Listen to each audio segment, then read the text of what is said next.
మట్టి నుండి బంగారం సేకరించడం అనేది తవ్వకాలు ప్లానింగ్ మరియు రసాయన పద్ధతులు వంటి పలు మార్గాల్లో జరుగుతుంది. కానీ ఇక్కడ మాత్రం ఓ వ్యక్తి డ్రైనేజీలో లభించే మట్టి నుంచి బంగారాన్ని సేకరిస్తూ ఉపాధి పొందుతున్నారు. వరంగల్ నగరానికి చెందిన ఆనంద్ అనే వ్యక్తి నగరంలోని పలు ప్రాంతాల్లో ఉండేటటువంటి బంగారం తయారీ షాపుల పరిసరాల్లో గత కొన్నేళ్లుగా దీనిని జీవన ఉపాధిగా ఎంచుకొని రాణిస్తున్నారు. స్వర్ణకారులు బంగారు ఆభరణాలు తయారు చేసేటప్పుడు బంగారాన్ని చిన్న చిన్న ముక్కలుగా కత్తిరిస్తారు. కత్తిరించడం, కరిగించడం మరియు పాలిష్ చేయడం వంటి ప్రక్రియలో చిన్న కణాలు వేరుపడతాయి. ఈ క్రమంలో చిన్న మోతాదులో బంగారం వృధా అవుతుంది. దీనిని బంగారపు వ్యర్థాలు అని అంటారు. స్వర్ణకారులు తమ షాపుల్లో ఊడ్చడం, కడగడం వంటివి చేస్తుంటారు. అలాంటి సందర్భాల్లో సూక్ష్మ రూపంలో కత్తిరించిన బంగారపు ముక్కలు అనేవి షాప్స్ ఎదుట ఉండే డ్రైనేజీలోకి వెళ్తుంటాయి. డ్రైనేజీలో ఉండే మట్టిలో సూక్ష్మ రూపంలో ఉండేటటువంటి బంగారం చిక్కే అవకాశం ఉంటుంది. ఇలా డ్రైనేజీలోని మట్టిని తీసి అందులో నుంచి మిల్లీగ్రాముల రూపంలో బంగారాన్ని వెలికి తీస్తున్నారు. వీరికి బంగారం మిల్లీగ్రాముల రూపంలో లభిస్తుంది. రోజంతా కష్టపడగా 20 నుంచి 100 మిల్లీగ్రాముల వరకు సేకరిస్తుంటారు.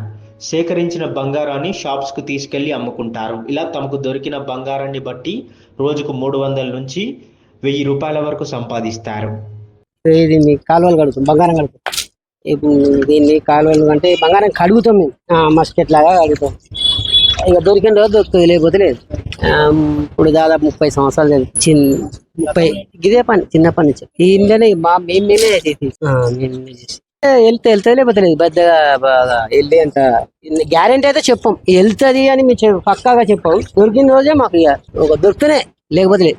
ఇప్పుడు వాళ్ళు చెత్త వేస్తారు, మన వాళ్ళు ఏదైనా వస్తా అంటే పోతా అంటే ఏదైనా పడిపోతే ఇట్లా తీసిస్తే అప్పుడు ఎగిరొచ్చి కొద్దిగా అట్లా ఇట్లా అంతే. ఎక్కువ అంత గ్యారంటీ మీ ఇట్లా దొరుకుతుంది అని కూడా గ్యారంటీ కాదు. దొరికిన రోజు ఎక్కడ ఇక ఆలోచన వచ్చినప్పుడు అంతా అక్కడ పోయి పని చేసుకుంటాం. ఐడియా ఇక ఇక్కడ చేస్తా అక్కడ చేస్తాను ఐడియా ఉన్నాం. పొద్దుగాల 7 గంటలకు వస్తాం, 3 గంటల వరకు 3-3:30 గంటల వరకు చేసుకొని వెళ్ళిపోతాం. అలాగే మట్టి తీసి కడుగుతాం. ఇది అంతా కడిగి తీసి ఇచ్చేది. ఈ వరంగల్ ప్రాంతంలో తమలాంటి వారు 60 నుంచి 70 మంది వరకు ఉన్నారని, వారు కూడా ఇదే పనిని నమ్ముకొని జీవిస్తున్నట్లు తెలిపారు. ఇలా తమ అదృష్టాన్ని బట్టి ఒక్కో రోజు ఒక్కో మోతాదులో బంగారం లభిస్తుంది. కొన్నిసార్లు మాత్రం ఏమీ లభించదన్నారు. ప్రతిఫలం దక్కాలంటే అదృష్టం కూడా కలిసి రావాలంటున్నారు. మెరుస్తుంది దాన్ని బట్టి మళ్ళా దాన్ని తేజాబ్ పోసి దాన్ని కడిగి తీస్తాం. ఇప్పుడు 200 దొరకవచ్చు, 300 దొరకవచ్చు, 400, 500, 600, 1000 రూపాయలు ఎంతవరకు.